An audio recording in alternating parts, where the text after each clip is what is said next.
Los bendigo con la paz de Dios, viendo la palabra de Dios, el Evangelio de Juan, capítulo 10, versículo 41, que dice de esta manera, que los judíos, la gente, el pueblo vino donde estaba Jesús y menciona que a Juan, ellos dicen, Juan no hizo señales, Juan no hizo ninguna señal, Juan no hizo ningún milagro, hablando de Juan el Bautista, el que Jesús dijo que era profeta. Juan tuvo un ministerio donde Juan se destacó por predicar la palabra, a mencionar a Jesús. Juan anunciaba a Jesús. Eso se perdió ahora, en estos últimos 30 años. Hablemos en Centroamérica, Sudamérica, Norteamérica. Les puedo hablar de lo que yo escucho, veo. Las predicaciones, 30 años para acá, se dejó de predicar llevando a la gente a Jesús.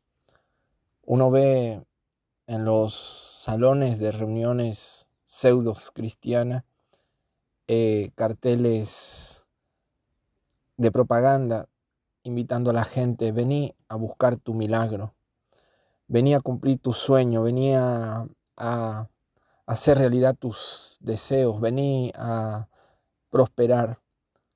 Pero nunca veo a Jesús ahí, nunca veo que se mencione o se lleve a la gente a Jesús.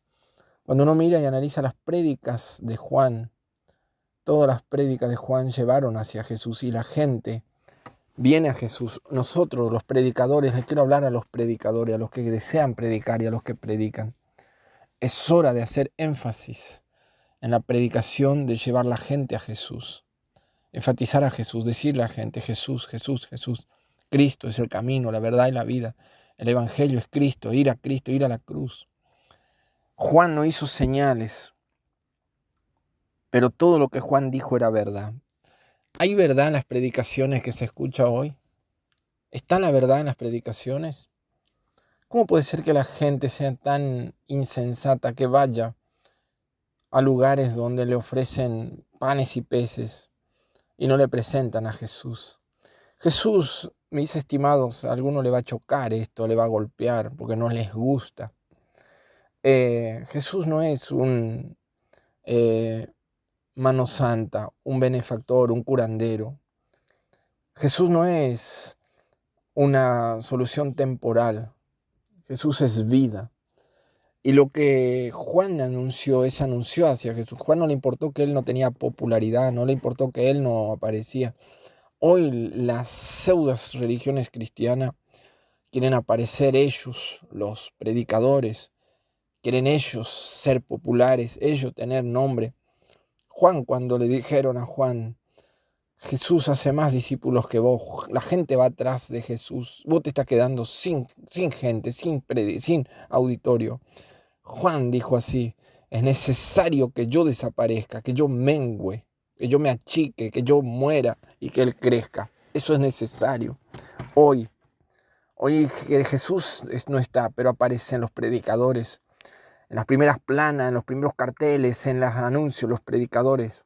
Pero Jesús no está ahí, anunciándose a sí mismo y ofreciendo soluciones temporales. Corre, vení, buscá. Y vemos, ese es un tipo de evangelio que se predica. Después vemos otro tipo de evangelio, que es el evangelio que predicaba el ayudante de Eliseo. Giezi, el criado de Eliseo, era un pastor de estos tiempos, preocupado en acumular riqueza, en tener tesoros. Eliseo limpia a un leproso. Mire qué tremendo. Naamán, un hombre de gran renombre, de reputación, leproso. Aquel olor nauseabundo, putrefacto de la lepra no lo dejaba estar cerca de la gente. Tenía que estar aislado, alejado. Aquello le producía algo tremendo.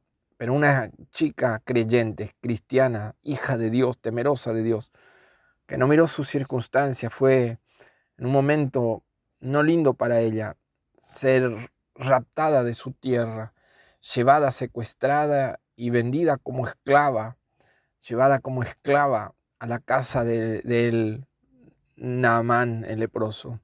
Pero ella amaba a Dios y ella vio la condición catastrófica y pensó, para esta hora estoy acá, en la circunstancia adversa. Los que aman a Dios, todas las cosas le ayudan a bien, no reclaman, no se quejan, sino que dejan que Dios lo use. Y ella le dice, ella es una evangelista poderosa, evangeliza a la esposa de Naamán y le dice, si este hombre fuera a mi tierra y rogara al profeta en mi tierra, el Dios de Israel lo limpiará de la lepra. Aquel hombre creyó, se volvió un creyente, se vino a Israel, va donde el profeta y el profeta lo manda a través de otro criado. Dios usa lo que no es para deshacer lo que es. Dios usa lo insensato, lo que no tiene valor. Por eso a usted le quiero hablar que se cree que no tiene valor, no tiene estudio. Métase en Dios, deje de ser fanático, sea creyente, conviértase, deje de quejarse, deje de vivir poniéndose la mirada en los problemas temporales y mire al Dios eterno. Aquel criado sale y le ordena, por orden de Dios, por orden del profeta, ve y sumérgete 7 veces al Jordán, lávate. Pero el creyente Naamán se enojó. Era creyente, él vino creyendo, pero ahí se enojó. ¿Por qué no hicieron lo que yo quería? ¿Por qué no vino él y no me tocó? Ese es el evangelio que nosotros queremos a nuestra talla, que se haga a nuestra medida, que se nos complazca, que no se nos desagrade, que no se predique. Por eso Juan predicaba a Cristo, Juan no agradaba a la gente, Juan predicaba que venía Cristo, que tenía el hacha en la mano, que cortaría los árboles, que aventaría al trigo, los zarandearía y sacaría la paja y lo quemaría y el trigo pondría en el granero. Ese es Juan, predicando la verdad, anunciando. Y cuando la gente vinieron a Jesús decía, Juan no hizo ninguna señal, nunca sanó ni un dedo, no hizo ningún milagro, pero Juan nos predicó la verdad. Eso necesitamos oír, no beneficios temporales, necesitamos oír la palabra que nos lleva a la eternidad, que nos da vida eterna. Ahora, este criado le anuncia, él va, pero se enoja. Y ahora otros criados, otros esclavos, personas en condiciones de esclavitud son usadas por Dios. Mira, ahí no necesita tener dinero, recursos, no importa la posición, déjate usar por Dios. Ahora aquello insensato, aquello que no tiene valor, Dios usa los criados, los esclavos de Naamán y le dicen, si el profeta te pidiera algo difícil, tú lo harías. ¿Y por qué te pidió algo simple? Báñate. Y Naamán se baña obedeciendo, se sumerge y sale limpio como una criatura recién nacida, puro, limpio. Entonces él con gozo, con alegría, no se vuelve a su tierra, sino él quiere ser agradecido a Dios. Y él quiere ofrendar, ya se convierte su economía, su billetera, convierte su riqueza, todo lo convierte a Dios. Quiere darle a Dios, se vuelve con un gozo tremendo y quiere dar una ofrenda generosa, grande, de agradecimiento.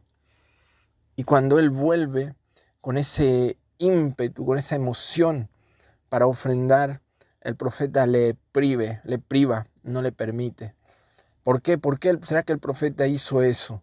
Estaba en un tiempo de escasez, de estrechez y de hambruna. En Israel literalmente había tanta hambre que muchas mujeres estaban comiendo a sus hijos. De tanta hambre que había un hambre, un juicio de Dios tremendo por el pecado, la idolatría. Y ahora Eliseo podía estar salvado para el tiempo completo de su vida con la riqueza que le dejaba Naamán. Pero Eliseo no tenía la mirada en las cosas temporales de la vida, no tenía la mirada en las riquezas de la tierra. Y él no quería que ninguna persona que venga a Dios crea que las cosas de Dios se compran con dinero, sino que de gracia da y de gracia recibe. Ahora sí, después nosotros debemos ser generosos, pero la actitud, él no quería que este extranjero creyera que con sus posibilidades él podía comprar beneficio en el Dios eterno.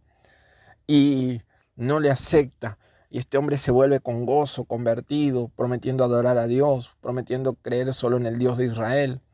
Pero Giezi, el criado de Eliseo, podemos decir el pastor Giezi, obrero, colaborador, ministro, él dice, no, ¿cómo puede ser? Mira las circunstancias que vivimos, no tenemos ni para comer. Y el profeta No puede ser esto y me voy. El amor al dinero, el amor a las cosas de la tierra, la visión temporal, el querer salvarse, el querer usar las cosas de Dios para beneficios. Él va. ¿Cuánto están usando las cosas de Dios para beneficio?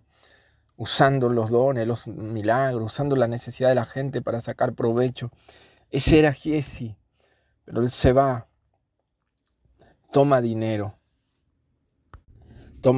con engaño, con mentira, lo oculta, pero no hay nada que Dios no saque a luz, eso saldrá a luz, todos los engañadores irán engañando y siendo engañados, pero el pueblo tiene que despertarse, el pueblo tiene que leer la Biblia, el pueblo tiene que empezar a meterse en las Escrituras y comenzar a creer como esa gente creyeron en Jesús por la prédica de Juan, no por beneficios temporales, no por milagros, ni por recursos, sino porque Juan predicaba a Cristo, predicaba la palabra, Juan predicaba la verdad. Y ellos dijeron, Juan no hizo señales, pero nos habló la verdad, nos anunció a Cristo. Y creyeron en Cristo y le recibieron como Salvador. ¿Por qué? Porque habían oído la verdad. La gente no se convierte porque no se predica la verdad.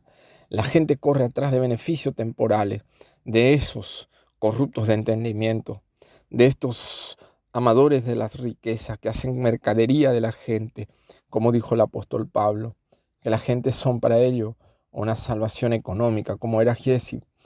El problema del asirio no le importaba la riqueza temporal y corrió, engañó, mintió, pero quedó leproso y esa lepra, esa contaminación, ese demonio está hoy contaminando la raza evangélica humana en todo lado, donde está la corrupción y la gente desorientada. Giezi no sabía que Eliseo tenía un Dios de recursos. Él no creía que Dios tenía tanto poder para solucionar, que el que está en Dios no mira las cosas temporales, pasajeras, sino mira las que son eternas. Y Eliseo tenía una visión no en el beneficio temporal, en las riquezas que son inciertas, sino que Eliseo tenía la mirada en el Dios proveedor. Dios en el mismo tiempo que se perdió la bendición Giezi, Dios obró milagros tremendos, sanando la muerte que había en la comida y dando de comer a muchas personas milagrosamente. Y con 20 espigas, en el medio de todo eso había una persona, en el medio de la pobreza de Israel, en el medio de la necesidad, había gente fiel, había un hombre fiel, que eso destaca y demuestra la fidelidad de cuántos en estos tiempos, que no miraba a sí mismo, sino que se ocupaba de las cosas de Dios, primero para Dios. Cosechó su campo y sacó lo primero para Dios, la parte de Dios, la primicia, y lo llevó a Eliseo. 20 panes de cebada de primicia y grano tostado y granos verdes, y le llevó la primicia. Oh, y llegó con aquella, parece para él, con aquel gozo, con aquella alegría, pero insignificante, era poco, su campito era chico. Y Eliseo tenía 100 hombres que dar de comer, 100 hombres que estaban ahí aprendiendo a servir a Dios y estaban en esa escasez, en esa estrechez. Y Eliseo le dice a uno de los que están con él sirviendo, pon delante de los hombres que coman. Y él le dice, ¿qué es esto para tanto, Señor mío? Y Eliseo le dice, Dios dijo que comerán los hombres y sobrará.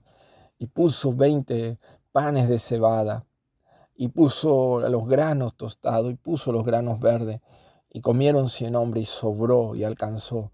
Eso es servir a Dios, eso es sacar la mirada de las cosas temporales, eso es predicar el Evangelio, vivir el Evangelio. Señores, ustedes jóvenes que quieren predicar en este tiempo, de esta generación de los 90 para acá, que no conoció el tiempo antiguo, que no conoció los 80, donde no había esa movida de prosperidad, de sanaciones, que la gente se movía por fe, que le creía a Dios, que las iglesias clamaban, que la palabra se predicaba. Yo soy de la vieja guardia, yo vengo de esa guardia. Yo creo en el mover de Dios, yo creo cuando la iglesia se une, cuando la palabra de Dios se predica, cuando la gente le cree a Dios, aunque que estén en el lecho de dolor, no niegan al Señor, aunque no tengan recursos, le creen a Dios y Dios envía recursos. Yo he vivido tiempo y puedo predicar de eso y quiero decirte, créele a Dios, no mire en lo temporal, en lo pasajero, sino cree en el Dios que sustenta, el Dios que provee, y siempre Dios tendrá remanente fiel que se mueva en fidelidad y que colabore con la obra del Señor, envía recursos. Así que yo quiero dejarte con esta palabra. Y dice, muchos venían a Jesús y decían, Juan a la verdad ninguna señal hizo, pero todo lo que Juan dijo de era verdad. Y muchos creyeron en él allí. Muchos creerán en el Señor Jesucristo cuando nosotros prediquemos la verdad. Cuando nosotros no hagamos como Giesi, que querramos vender la gracia de Dios, sino que le digamos a la gente, Jesucristo sana, salva, perdona, transforma y Jesucristo viene otra vez. Cree en el poder del Evangelio, cree en el Señor Jesucristo y vive el Evangelio. ¿Por qué? Porque el Evangelio es poder y potencia.